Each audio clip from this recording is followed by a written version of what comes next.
বন্ধুরা, আজকে আমি নতুন বাসায় উঠেছি। আজকে আমি তোমাদের সাথে শেয়ার করব কিভাবে আমি নতুন বাসাটা পরিষ্কার করলাম এবং প্রথমে আমি আমার জানালায় পর্দা আটকে নিলাম।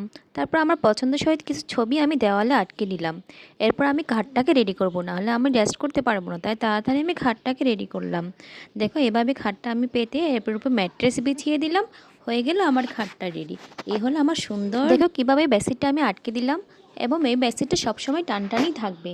এই আমার বেড কাভার উপরে পেতে নিলাম। হয়ে গেল আমার বিছনা রেডি। এরপর আমি বুক শেলফটাকে খাটের পাশে বসিয়ে দিলাম। বুক শেলফটাকে সুন্দরভাবে গুছিয়ে নিলাম। এই দেখো আমি কত সুন্দর করে গুছিয়ে নিয়েছি। পড়ার টেবিলটাও সাথে লাগিয়ে দিলাম। এই রেডি হয়ে গেল আমার স্টাডি টেবিল। এবার আমার ক্যাবিনেটটা গুছিয়ে নিব। ক্যাবিনেটটা আমি র্যাক দিয়ে কি সুন্দর সাজিয়েছি দেখো, যেখানে আমি বক্স বক্স করে আমার সব কিছুই রাখতে পারি। এই আমার সেটআপ। ফাইনালি আমার সেটআপটা তোমাদের কেমন লেগেছে অবশ্যই কমেন্ট করে জানাবে। যেহেতু আমি পড়ালেখা করতে আসছি, তাই আমাকে একাই থাকতে হবে, একাই সব কাজ করতে হবে। লেখাপড়া করার জন্য কে কে আমার মতো একা